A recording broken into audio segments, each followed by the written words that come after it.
స్వాగతం. నా పేరు శేష్ కుమార్. వివరాలకు వెళ్తే ఒంగోలు ముస్లింల అభివృద్ధి ఒంగోలు ఎమ్మెల్యే బాలినేని శ్రీనివాసరెడ్డి హయాంలో జరిగిందని, ముఖ్యంగా వైఎస్ఆర్ పార్టీ నుంచి వెళ్లిన కొంతమంది నాయకులు దామచారి జనార్దన్కు మ్యూజిక్ బాగా కొడుతున్నారని, దీంతో మేము చేసిన అభివృద్ధి కనబట్టలేదని వైఎస్ఆర్ పార్టీ ముస్లిం మైనార్టీ జిల్లా నాయకులు సయ్యద్ జలీల్ అన్నారు.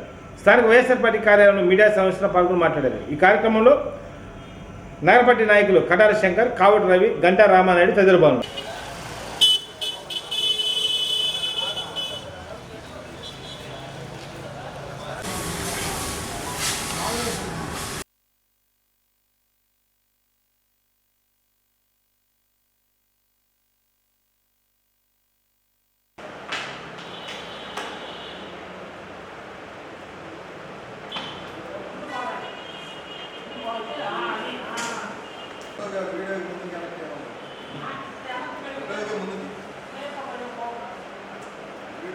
నిన్న జరిగిన టీడీపీ మైనార్టీ ఆత్మీయ సమ్మేళనం గురించి ఈరోజు మేము ప్రెస్ మీట్ పెట్టడం జరిగింది. ఈ ప్రెస్ మీట్లో ముఖ్యంగా మేము ఒకటే అడుగుతున్నాం. దామచర్ల జనార్దన్ రావు గారు నిన్న మాట్లాడి వేదిక మీద ఏదో ఆయనకి తోచింది, పక్కన చెప్పింది, ఆయనకి ఇష్టం వచ్చినట్టు మాట్లాడారు. అయ్యా జనార్దన్ గారు, మీరు మాట్లాడేటప్పుడు ఏం మాట్లాడుతున్నారో కనీసం పక్కన వాళ్ళైనా అడిగి తెలుసుకుని మాట్లాడండి. మీ పార్టీలో చాలామంది సీనియర్లు ఉన్నారు, వాళ్ళ సలహాలైనా తీసుకోండి. కొత్తగా పార్టీలో చేరే వాళ్ళ దగ్గర సలహాలు తీసుకొని మాట్లాడితే ఎలాంటి మాటలు మాట్లాడుతున్నారో మీరు సహనం కోల్పోయి మీరు ఇష్టం వచ్చినట్టు మాట్లాడుతున్నారు. ముఖ్యంగా మీరు పెట్టిన మైనార్టీల ఆత్మీయ సమ్మేళనం నియోజకవర్గం గురించి నియోజకవర్గ ఆత్మీయ సమ్మేళనం అని పెట్టారు. అది ఇస్లాంపేట ప్రాంతంలో పెట్టారు. కానీ వేదిక మీద మీరు మాట్లాడేటప్పుడు ఇస్లాంపేటలో ఇంత పెద్ద ప్రభావం ఎప్పుడు ఉండిద్దని నేను అనుకోలేదు అని అన్నారు. ఇంత ప్రభావం, ఇంత జనం ఎప్పుడు రారు అని. కానీ మీరు పెట్టింది నియోజకవర్గానికి సంబంధించి నియోజకవర్గం మొత్తం మీద మాట్లాడారు, పెట్టారే కానీ ఇస్లాంపేట ప్రాంతం 4వ డివిజన్కి ఏం పరిమితం చేయలేదు. ముఖ్యంగా మీరు డెవలప్మెంట్ గురించి మాట్లాడారు. ముందు ఆ సభా వేదిక నుంచే నేను మొదలు పెడుతున్నా. డెవలప్మెంట్ ఏదో మీరే ఏదో చేసినట్టు, మీ సొంతమైనట్టుగా మాట్లాడారు. మీరే స్టేజీ మీద అయితే మాట్లాడారో అది బాలినేని శ్రీనివాసరెడ్డి గారు శాంక్షన్ చేసి రీసెంట్గా 4 రోజుల క్రితమే ఆ సభా వేదికను, ఆ స్టేజీని ఓపెన్ చేశారు. దాని మీదే మొదటి మీటింగ్ మీరే పెట్టి చేశారు. అంతకన్నా నిదర్శనం మీకేం కావాలి? అదైనా మీరు తెలుసా? లేకుండా అది కూడా మీరు మీ ఖాతాలో వేసుకుంటున్నారా చెప్పండి. ఎందుకనంటే ప్రతిదీ కూడా మీ ఖాతాలో చెప్పుకోవడం అలవాటు అయిపోయింది, పరిపాటి అయిపోయింది మీకు. ముఖ్యంగా అదేవిధంగా కమ్యూనిటీ హాల్ గురించి ఏదో ఆయన డెవలప్ చేశానని చెప్పారు. అంటే జనార్దన్ గారు నేను నా హయాంలో చేశాను అంటున్నారు. ఇస్లాంపేట కమ్యూనిటీ హాల్కి స్థలం కేటాయించి 2007-8లో మా నేను కౌన్సిలర్గా ఉన్నప్పుడు, శంకర్ కూడా అదే టైంలో కౌన్సిలర్గా ఉన్నారు. మేమందరం కలిసి మేమున్న అప్పటి కౌన్సిలర్లుగా ఉన్నప్పుడు ఆ స్థలాన్ని కేటాయించి తర్వాత అదే మా పీరియడ్లోనే ఆ కమ్యూనిటీ హాల్ స్టార్ట్ చేయటం, ఓపెన్ చేయటం, బాలినేని శ్రీనివాసరెడ్డి గారి సొంత నిధులతో 11 లక్షల రూపాయలు అక్షరాల ఇచ్చి మళ్ళీ కావాలంటే ఇంకో 1 లక్ష రూపాయలు ఇచ్చి ఆ కమ్యూనిటీ హాల్ని డెవలప్ చేయటం, ప్రారంభించడం జరిగింది. కానీ అది కూడా మీ ఖాతాలో వేసుకున్నారు. వేసుకోండి, మీకేం కావాలంటే అది చెప్పుకోవటం అలవాటైపోయింది. మీ పక్కనుండే నాయకులు అలా చెప్తున్నారు. మీకు మీ దగ్గరకు వచ్చే నాయకులు కొత్తగా వైఎస్ఆర్ పార్టీలో గిట్టని నాయకులు కూడా మీ దగ్గర చేరుతున్నారు కదా, వాళ్ళు 2 పక్కల మ్యూజిక్ కొట్టడం మొదలుపెట్టారు. ఆ మ్యూజిక్లో మీకు ఎక్కువగా వినబడుతుంది. కాబట్టి మీరు ఏమైనా మాట్లాడవచ్చు. మీడియా మిత్రులకి, నిన్న మాజీ ఎమ్మెల్యే దామచర్ల జనార్దన్ గారు ఇస్లాంపేటలో ముస్లిం మైనార్టీ ఆత్మీయ సమ్మేళనం అనే కార్యక్రమం పెట్టి దాంట్లో ముస్లిమ్స్కి సంబంధించి వారి మంచి చెడ్డలు అవి మాట్లాడకుండా ఇంకా అదనంగా కూడా ఆయన మాట్లాడటం జరిగింది. దాన్ని మేము తీవ్రంగా ఖండిస్తూ, మొట్టమొదటిగా టిట్కో హౌసుల గురించి ఏదైతే బాలినేని శ్రీనివాసరెడ్డి గారు మరి ఈరోజు ప్రత్యేకంగా మరి టిట్కో హౌసులు గతంలో వారి ప్రభుత్వంలో టీడీపీ ప్రభుత్వంలో దామచర్ల జనార్దన్ గారు ఎమ్మెల్యే గారు ఉన్నప్పుడు టిట్కో హౌసులు దాదాపు ఆడ వీళ్ళు కడుతుంది 6,000 దాకా ఉంటే 9,000 మందికి అదనంగా మరి వారి దగ్గర 25,000 అయితే ఉంది, 12,500 అయితే ఉంది, 500 అయితే ఉంది. మరి ఆ లబ్ధిదారుల దగ్గర మరి వసూలు చేసి వాటిని ఇవ్వకపోవటాన్ని మరి బాలినేని శ్రీనివాసరెడ్డి గారు పలుసార్లు చెప్పడం జరిగింది. దాన్ని ఆయన ఏదో నిన్న మాట్లాడుతూ అదేంది అవన్నీ టిక్కో హౌస్లే కదా, మేము తీసుకుందా దానికే కదా అంటాడు. ఎక్కడైనా కూడా ప్రభుత్వం సంబంధించి మరి పట్టాలైతే కానీ హౌసులు కానీ ఏదైనా ఒక లబ్ధిదారులకి ఏదైతే అర్హులున్న వారికి ఏదన్నా ప్రభుత్వం సంబంధించి ఏదన్నా ఒక ఆస్తి కానీ ఏదన్నా ఇచ్చేటప్పుడు ఏదైతే వారికి లబ్ధిదారులకి అది శాంక్షన్ అయినప్పుడే వాళ్ళ దగ్గర నుంచి మరి ఏదైతే వీళ్ళు పెట్టారో 25,000 కానీ ఆ 12,500 కానీ 500 కానీ తీసుకోవడం జరుగుతుంది. మరి అంటే జనరల్గా అయింది లబ్ధిదారులందరూ దరఖాస్తు చేసుకుంటారు. దాదాపు ఒక 20,000 మంది దరఖాస్తు చేసుకున్నారనుకోండి. వీరు ఏదైతే 6,000 మందికి ఇస్తున్నారో 6,000 మందికే మరి వాళ్ళు వసూలు చేయాల్సింది పోయి 15,000 మందికి వసూలు చేసి ఆ ప్రభుత్వంలో దాన్ని ఆ వసూలు చేసిన డబ్బును దేనికి వాడారు? మరి టిట్కో హౌస్కే అన్నాడు కదా నిన్న. ఆ టిట్కో హౌస్కి వాడిన అమౌంట్ టిట్కో హౌస్కే యూజ్ చేయాలి కదా. మరి ఆ మిగతా 9,000 మందికి సరే ఆయన నిన్న చెప్పుకోవడం 6,000 మందికి అన్నాడు కదా, 9,000 మందికి వసూలు చేసిన అమౌంట్ని దేనికి వాడారు? అది ఆయన ఈసారి ఖచ్చితంగా చెప్పాల్సిన అవసరం ఉంది. మరి దాంట్లో కూడా ఆయన ఇప్పుడు ఈరోజు అంటాడు బాలినేని శ్రీనివాసరెడ్డి గారు సంతకం పెట్టిస్తున్నారని. ఆయన సంతకం పెట్టి కాదండి, ప్రతి ఓళ్ళు డబ్బులు ఇవ్వమని ప్రభుత్వమే చెప్పింది. ఎవరికైనా మీకు వద్దనుకుంటే మీరు రిటర్న్ కావాలంటే మీరు అప్లై చేసుకోండి అంటే అప్లై చేసుకున్నారు. చేసుకున్న వాళ్ళలో కొంతమంది ఎమ్మెల్యే గారు కాబట్టి ఎమ్మెల్యే గారి దగ్గరికి వచ్చి వాళ్ళు రిక్వెస్ట్ చేసుకుంటారు, ఏమండి మాకు కొంచెం తొందరగా చూడండి అంటే జనరల్గా ఎమ్మెల్యేగా ఇన్షియల్ వేస్తారు ఆయన కలిశారు కాబట్టి. అంతేగాని మీరు ఇప్పుడు ఒక ఎమ్మెల్యే గారు ఇన్షియల్ వేస్తేనే మీరేందో భయంకరంగా ఫీల్ అయిపోతున్నారు. మీ ప్రభుత్వంలో జన్మభూమి కమిటీ ఎవరండి? అసలు వాళ్ళు ఎవరు? సరే ఈయన ఎమ్మెల్యే గారు దాదాపు ప్రజాప్రతినిధి అసెంబ్లీ నియోజకవర్గంలో ఎన్నుకోబడి మరి ఎమ్మెల్యే అయ్యి ఆయన ఇన్షియల్ వేస్తేనే మీరు ఆ రకంగా మాట్లాడేటప్పుడు ఆ జన్మభూమి కమిటీ ఎవరు? కనీసం కౌన్సిలర్లు కూడా కాదు. అట్లాంటి వాళ్ళు గతంలో మీ ప్రభుత్వంలో మరి వాళ్ళు సంతకం పెడితేనే పెన్షన్లు మరి ఏదైతే పేదలకి సంక్షేమ పథకాలు రావాలో అవన్నీ ఆ జన్మభూమి కమిటీ ద్వారా చేసిన రోజు మరి అది మీ జాగీరా లేదా మీ సొత్తు? అది మీరు అట్లా చేశారు. ఏదైనా మాట్లాడేటప్పుడు మరి గురికింద సామెత మర్చిపోబాకండి. మీరు చేసినవన్నీ తప్పులు చేసి అవన్నీ తీసుకొచ్చి ఇప్పుడు రుద్దటం మేము తీవ్రంగా ఖండిస్తున్నాం. అదేవిధంగా సంబంధం లేకుండా నిన్న మరి ముస్లిం వాళ్ళకు సంబంధించి దీంట్లో ముస్లింల ఆరామ క్షేత్రం అన్నారు. అది దూదేకల ముస్లిం ఆరామ క్షేత్రాలండి. అవి బీసీలకు సంబంధించి మరి ఎక్కడైతే మరి అంజీ రోడ్లో గతం ఎప్పటి నుంచో ఆ బాలినేని ప్రణీత్ రెడ్డి గారిని సైకో అంటాడు, యువరాజు అంటాడు, ఆయన ఓర్చుకోలేకపోతున్నాం. ఆయన మరి తండ్రి బాటలోనే తండ్రి దగ్గర తనయుడిలాగా మరి అన్నీ ఎవరైతే సమస్యలతో వచ్చారో వారిని మరి ఆయనకి తగ్గ ఆయన రీతిలో ఆయన పరిధిలో వాళ్ళందరికీ సహాయపడుతూ వాళ్ళ సమస్యలను తీరుస్తూ ఎవరు వచ్చినా కూడా మరి సమస్యలకు ముందుండి వాళ్ళని తీర్చడం అతనికి వస్తున్న అభిమానాన్ని ఓర్చుకోలేక ఆ రకంగా మాట్లాడటం మేము తీవ్రంగా మళ్ళీ ఖండిస్తూ పెట్టి మన మాజీ ఎమ్మెల్యే గారైన దామచర్ల జనార్దన్ గారు కొన్ని అవాకులు చవాకులు పేలటం జరిగింది.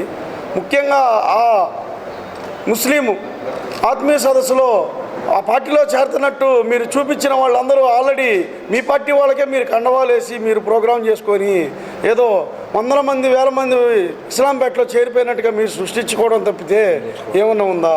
అదేవిధంగా మీరు మా ప్రణీత్ రెడ్డి గారిని మా వాసన్నని మీరు సైకో అని అంటున్నారు. సైకో అంటేకి బ్రాండ్ అంబాసిడర్ మీరండి. సైకో అనే పదానికి బ్రాండ్ అంబాసిడర్ మీరు. ఒకటి గుర్తుపెట్టుకోండి, మీ సామాజిక వర్గంలోనే మన ఒక కాంట్రాక్టర్ అయ్యింది ఆయన మీరు చెప్పిన ఒక టెండర్కి అతను మీరు చెప్పి వేయొద్దని చెప్తే వేశారని చెప్పి మీ సామాజిక వర్గం వ్యక్తి ఇంటికి స్లాబులు పగలగొట్టించేది మా సైకోయిజం మీది. అదేవిధంగా ఈ 49వ డివిజన్లో మా పార్టీలో ఇప్పుడు చేరున్నాడు అతను పొట్టిసీని మీ పార్టీ వ్యక్తి. అతని ఇల్లు పగలగొట్టించి చేసిన సైకోయిజం మీది, మీ సామాజిక వర్గం వ్యక్తి అయ్యి ఉండి కూడా అతను. అదేవిధంగా కమ్మపాలెం ప్రోగ్రాంకి మేము పార్టీ ఆఫీస్ ఓపెన్ చేసుకోవడానికి పోతే 100 మంది పోలీసులను పెట్టి మీరు మా మీద కేసులు పెట్టించి మా పార్టీ నాయకుడైన చనిపోయినారు స్వర్గీయ సింగరాజు వెంకటరావు గారిని జైల్లో పెట్టించిన పద్ధతులు మీ సైకోయిజం. అదేవిధంగా సివిఎన్ క్లబ్ సెక్రటరీ కాపు సామాజిక వర్గ వ్యక్తి అతని మీద 1.5 కేజీ గంజాయి కేసు పెట్టి దొంగ కేసు పెట్టించి లోపలిపించి 15 రోజులు రిమాండ్కు పంపించిన సైకోయిజం నీది. ఈ విధంగా ప్రతి ఒక్క సామాజిక వర్గంలో ఎవరైతే యాక్టివ్గా కనిపిస్తున్నారో అది మీ పార్టీ వాళ్ళమని మీరు ఈర్షతో సైకోయిజంతో మీరు జైల్లో పెట్టించి ఇబ్బంది పెట్టిన దాఖలాలు చాలా ఉన్నాయి. ఆంధ్రప్రదేశ్ ఒడియా సేవా సంఘం ఆధ్వర్యంలో ఒంగోలు ఎమ్మెల్యే బాలినేని శ్రీనివాసరెడ్డి ఆదేశాల మేరకు ఒంగోలు నగరంలో పేదరిక నిర్మూలన భిక్షాటన నిర్మించే దిశగా ఒక అడుగు ముందుకు వేసి వారిలో మానసిక మార్పు కోసం సేవలతో సన్మానించి భిక్షాటన మానుకోవాలని, సమాజంలో గౌరవంగా జీవితాలు గడపాలని సూచించడం జరిగిందని వడిరాజ సేవా సంఘం రాష్ట్ర అధ్యక్షులు తన్నీరు ఆంజనేయులు తెలిపారు. స్థానిక శివాలయం వద్ద భిక్షాటన చేసిన వారితో మాట్లాడి వారికి కావాల్సిన సహకారం అందించడం జరుగుతుందని ఈ సందర్భంగా తెలిపారు. ఈ కార్యక్రమంలో జిల్లా కోశాధికారి తన్నీరు వీరసాయి, బాపట్ల జిల్లా అధ్యక్షులు తన్నీరు గజేంద్ర, మహిళా నాయకులు బత్తుల ప్రమీల, కిషోర్, అనిల్, రమా తదితరులు బాగున్నారు.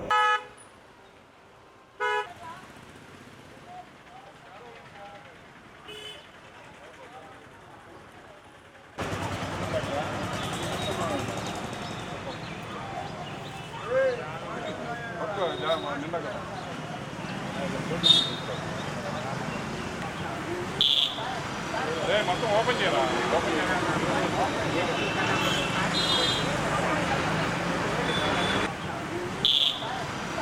మొత్తం ఓపెన్ చేయరా?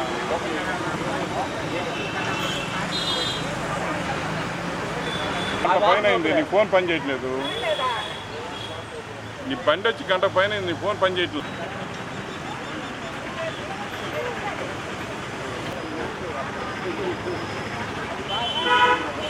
మొత్తాన్ని కూర్చోబెట్టి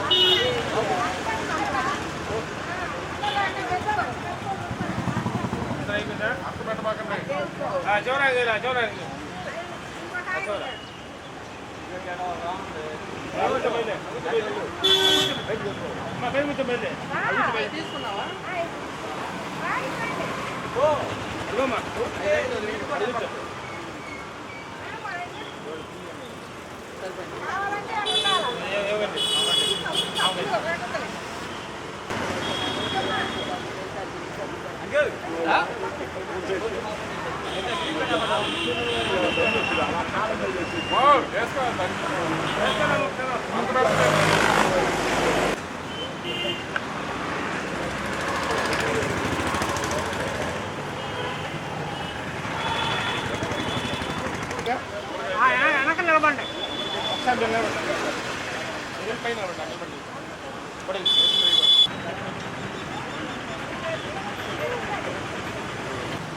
నచ్చేదేందమ్మా, కరెక్ట్గా మాకు నచ్చేదేంది, ఏమో నచ్చేదేంది అలా తప్ప అందరికి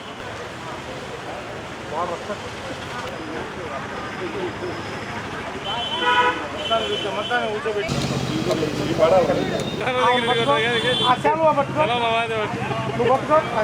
పట్టుకో చాలు పట్టుకో నా సైజు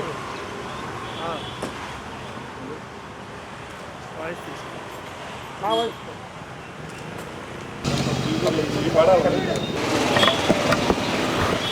మాట్లాడు.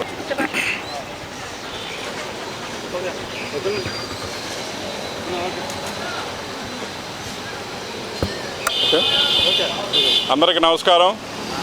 ఈరోజు ఆంధ్రప్రదేశ్ ప్రకాశం జిల్లా ఒంగోలులో మా వడిరాజ సేవా సంఘం ఆధ్వర్యంలో మన ఒంగోలు నియోజకవర్గంలో బాలినేని శ్రీనివాసరెడ్డి గారి పిలుపు మేరకు ఎవరైతే అడుక్కునే వాళ్ళు, భిక్షాటన చేసే వాళ్ళు ఉన్నారో వాళ్ళని, బీదవాళ్ళు అయితే ఉన్నారో ఎవరైతే ఉన్నారో వాళ్ళని తగ్గించడానికి మేము ఈ రోజున మా సేవా సంఘం తరఫున ఈ కార్యక్రమం చేపట్టడం జరిగింది. ఈ యొక్క ముఖ్య ఉద్దేశం రాబోయే కాలంలో కూడా ఎవరైతే భిక్షాటన చేస్తున్నారో వాళ్ళందరూ లేకుండా చేయటమే మా ఉద్దేశం.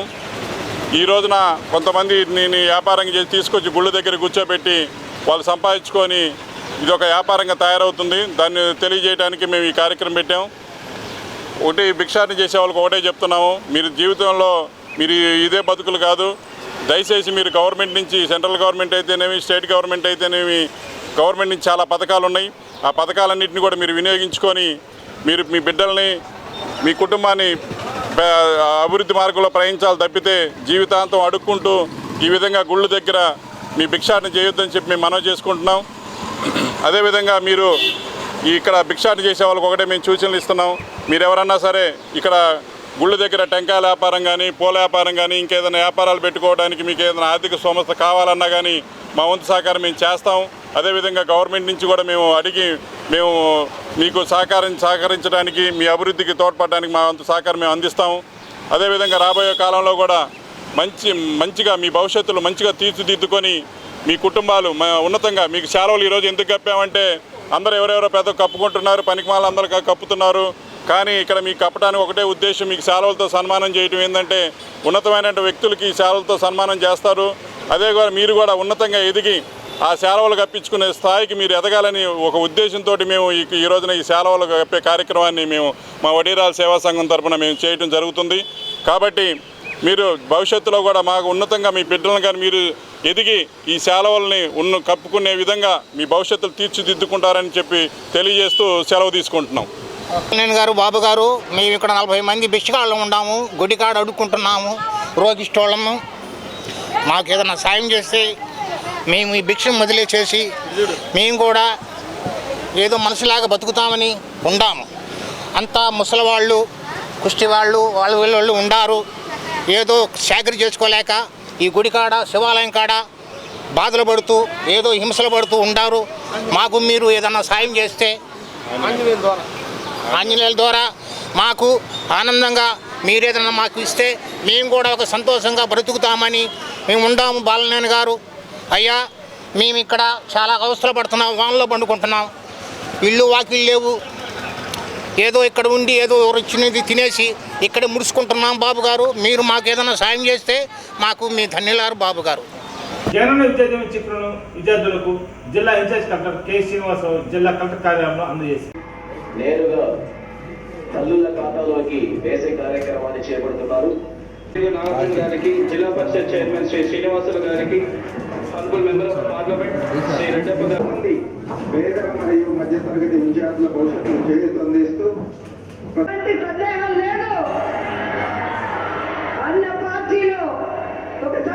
చేసుకోవడం, అందులోనూ మాకు కూడా ఒక చిన్న భాగస్వామ్యం కల్పించడంతో థ్యాంక్ యూ సో మచ్. ప్రమాణం చేస్తూ మాకు ఈ అవకాశం కల్పించిన ప్రతి ఒక్కరికి ధన్యవాదాలు. Thank you so much.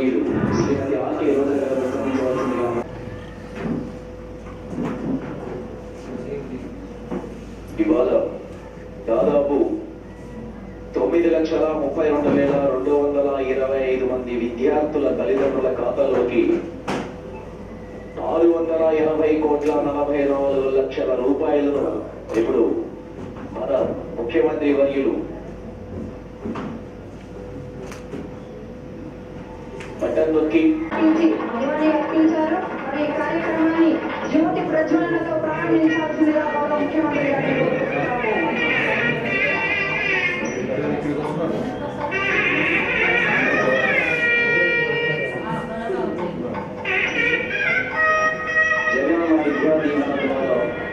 దాదాపు 32,220 మంది విద్యార్థుల ఖాతాలోకి 680,44,00,000 రూపాయలను విద్యా దీవెన ద్వారా అందించడానికి ముఖ్యమంత్రి వర్యులు ఇక్కడికి విచ్చేశారు.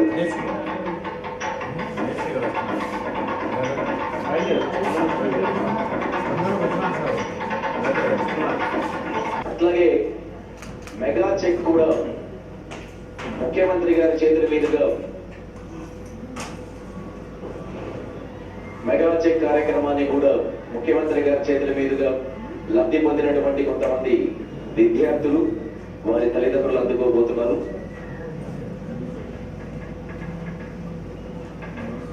ఇవాళ మీరు చూస్తున్నారు, దాదాపు ఈ రోజు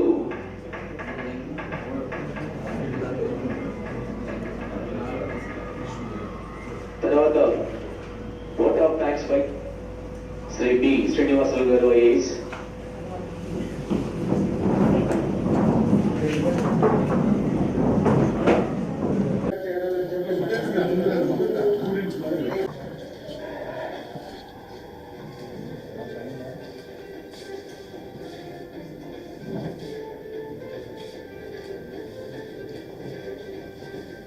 ప్రకాశం జిల్లాలో జగనన్న విద్యా దీవెన కార్యక్రమం ద్వారా ఒక 45,000 మంది పిల్లలకు, అదేవిధంగా 42,000 తల్లుల అకౌంట్లో 35 కోట్ల పైచీలకు మనం ఈరోజు 3వ విడతగా మనం వేసుకుంటున్నాం.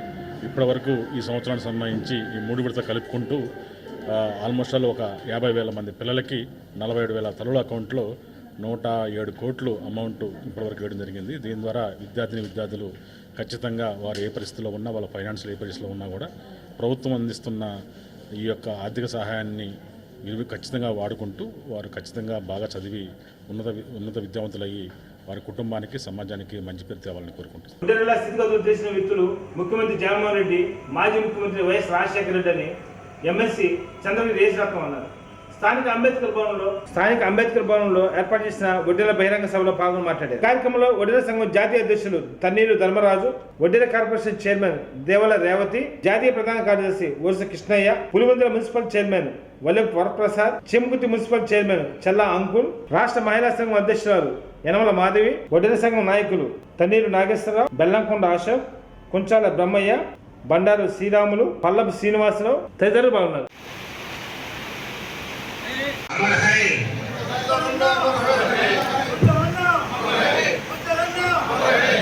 మన ఉద్యమాల్లో టీ తాగడం, కాఫీ తాగడం అని క్లోజ్గా మాట్లాడే వ్యక్తి నెలకొకసారి ఇంటికి భోజనం అందరూ కలుసుకొని చెప్పి మాట్లాడే వ్యక్తి, అలాంటి వ్యక్తి మనకి ఈ మధ్యన లేకపోవడం మన చాలా బాధాకరంగా ఉంది. ఆయనకి అమరహాయ్ చెప్తూ ముగిస్తాం. గద్దరున్నా అమరహాయ్, గద్దరున్నా. నేను మాట్లాడే ముందు నేను అందరినీ కోరుకుంటున్నాను.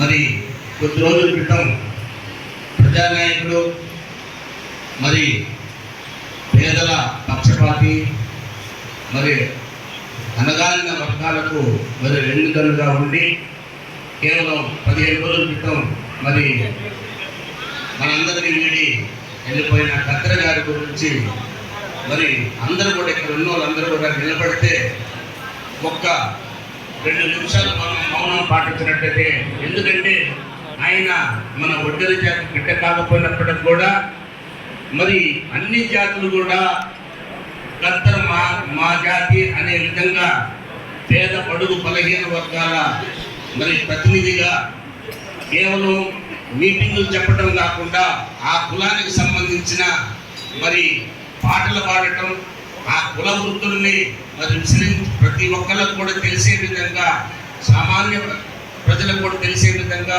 ఎన్నో పాటలు రాశారు మన ఒడ్డెర కులస్తున్న కులాన్ని గురించి. కాబట్టి 2 నిమిషాలు మనం మౌనం పాటించాలని అందరూ కూడా కోరుకుంటున్నాం. ఒకసారి కాదు, ముఖ్యమంత్రి గారి దృష్టికి తీసుకెళ్ళాం. మీరు నాకు తెలుసు సార్, మన రాష్ట్ర పరిధిలో లేని విషయం, కానీ మనం ఒక కమిటీ వేసేసి ఒడ్డెర్ల స్థితిగతుల్ని మరి ఒక కమిటీ ద్వారా రిపోర్ట్ తీసుకొని ఆ రిపోర్టు మన అసెంబ్లీలో పాస్ చేసి, మన క్యాబినెట్లో పాస్ చేసి ఢిల్లీకి పంపిస్తే, అది అక్కడ ఉన్న ప్రధానమంత్రి గారు ఆయన కూడా బీసీ పక్షపాతిగా మరి ఏదో చేయాలని అనుకున్నాడు. డిఎన్టీఏకి ఒక సపరేట్ మరి బెనిఫిట్ ఇవ్వాలనుకున్నాడు. ఆ బెనిఫిట్లో భాగంగా మనకి కూడా ఏదైనా ఫలాలన్నీ అవకాశం ఉందని మేము ఆశపడుతున్నామని మన ముఖ్యమంత్రి గారి దృష్టికి తీసుకెళ్ళడం జరిగింది. ఇందాక వరప్రసాద్ గారు చెప్పినట్టుగా మరి ఈ ఒడ్డెర కులానికి, ఈ ఒడ్డెర కుల పరిస్థితులు మరి ముఖ్యమంత్రులు ఇప్పటి వరకు స్వాతంత్రం వచ్చిన తర్వాత చేసిన ముఖ్యమంత్రుల్లో ఒక రాజశేఖర రెడ్డి గారికి, జగన్మోహన్ రెడ్డి గారికి తప్ప వేరే ఏ ముఖ్యమంత్రి కూడా ఒడ్డెర వృత్తి ఏంటి, ఒడ్డెర స్థితిగతులు ఏంటి తెలియవు. ఎందుకంటే మరి పులివెందుల మరి పట్టణంలో కానీ, కడప జిల్లాలో కానీ, కడప చుట్టుపక్కల ఉన్న చిత్తూరు, అనంతపురం, కర్నూలు జిల్లాలో కానీ ఒడ్డెర్ల స్థితిగతులు మనము యాస్పీ నుంచి మాట్లాడకూడదు. కానీ ఈ రోజున రాష్ట్రంలో మరి ఒడ్డెర్లు చచ్చినోళ్ళు ఒడ్డెర్లు, చంపేవాళ్ళు ఒడ్డెర్లు, చచ్చిన వాళ్ళ కుటుంబాలు రోడ్డు మీద పడుతున్నాయి, చంపిన వాళ్ళ కుటుంబాలు వాళ్ళు జైలుకు పోతున్నారు, ఆ కుటుంబాలు రోడ్డు మీద పడుతున్నాయి. మరి ఈ విధంగా మమ్మల్ని రాజకీయ నాయకులు మనం వాడుకోవడం తప్ప ఎక్కడ కూడా మరి ఈ కులానికి మరి ఇంతమంది ముఖ్యమంత్రులు అన్నా కానీ ఈ కులానికి ఏదో చేయాలనేది ఇంతవరకు లేదు. ఎందుకంటే నిజంగా కూడా పుట్టిన దగ్గర నుంచి మరి రక్తం ఒడిచేసేసి మరి రాయి కొట్టేసేసి ప్రాణాలు తెగించి బాంబులు పెట్టేసేసి రాయి పగలు కొట్టడానికి చేసే క్రమంలో ఎంతో మంది కాళ్ళు చేతులు పోగొట్టుకొని ప్రాణాలు వదులుకొని మరి ఇచ్చేస్తుంటే సరైన ఆదరణ లేకుండా సామాన్యుల కులాల్లో ఉన్నట్టే మనల్ని కూడా కట్టడం కరెక్ట్ కాదు. మనకు సపరేటు మరి చనిపోయిన వాళ్ళ కింద, అదేవిధంగా దెబ్బలు తగిన వాళ్ళ కింద అని కూడా వరప్రసాద్ గారు మనం తీసుకొచ్చారు. దాని మీద చర్చించడం జరిగింది. ఇంతకంటే కూడా మెరుగుగా మరి పెద్దలందరూ కలిసేసి ఇంతకంటే ఇంకా మంచి, ఇంకా మీకు ఏం కావాలా, మేము మా ప్రభుత్వం ఇచ్చేది, మా ప్రభుత్వం అంటే జగన్మోహన్ రెడ్డి గారు ఇచ్చేది మళ్ళీ ఎవరు కూడా ప్రకటించని విధంగా ఉండాలని చెప్పేసి మొన్న పార్టీలోని పెద్దలు కొంతమంది చెప్పారు. మేము అదే ప్రయత్నంలో అతి త్వరలో విజయవాడలో కానీ గుంటూరులో కానీ ఒక మీటింగ్ ఏర్పాటు చేసేసేసి పెద్దలందరూ నేను 4 సార్లు ముఖ్యమంత్రి గారికి ఇచ్చిన అప్లికేషన్, వరప్రసాద్ ఇచ్చిన అప్లికేషన్, ఎందుకంటే ముఖ్యమంత్రి గారికి అందరూ కలవలేరు కాబట్టి మరి ఒక పక్క రేవంత్ గారు కానీ మేము ఎందుకంటే కొద్ది గొప్ప ఆయనకి నెలకు 2 నెలలకు ఒకసారి మా ముఖం చూపిస్తాం కాబట్టి మేము పోయినప్పుడల్లా మేము జిల్లాలకు పోయినప్పుడు, రాష్ట్ర పర్యటనకు పోయినప్పుడు మమ్మల్ని అడిగే మొట్టమొదటి క్వశ్చన్ ఇదే అడుగుతున్నారు. కాబట్టి మనల్ని ఎస్సీలో చేర్చడానికి మీ వంతు మీరు సహాయం చేయాలి. మీరు తప్ప ఈ కులానికి మేలు చేసేవాళ్ళు ఎవరు లేరు అనేది మేము నిక్కచ్చిగా ముఖ్యమంత్రి గారి దృష్టికి తీసుకెళ్ళాము. దీని మీద త్వరలో కూర్చొని ఇంకా ఈ కులానికి ఏమి కావాలి అనేది కూడా ఇంకా బాగా ప్రోగ్రెస్, బాగా మంచి రిప్రజెంటేషన్ తయారు చేసేసి ముఖ్యమంత్రి గారికి అతి త్వరలో ఒక డెలిగేషన్ లాగా పోయి మరి ఇవ్వాలని అనుకుంటున్నాము. కాబట్టి మీరు పొడిగించుకుంటే కంటైన్ చేస్తారు. ప్రతి ఒక్కళ్ళు కూడా మరి కష్టపడాల్సిన తరుణం వచ్చింది. కష్టపడాలి అంటే నా కులానికి మరి అన్ని విధాల అన్ని పథకాలు అందాలని కాన్స్టిట్యూన్సీస్లో ఎక్కడైతే అపోహలో ఉన్నారు.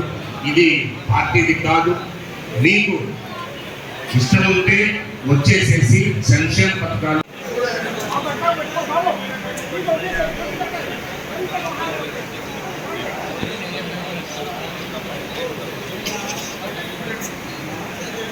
మనం ముఖ్యమంత్రిగా చేసుకోవాలని కోరుకుంటూ మరి ఈ రోజున మరి ఇంకా ఒక వార్తల సమతం నమస్కారం.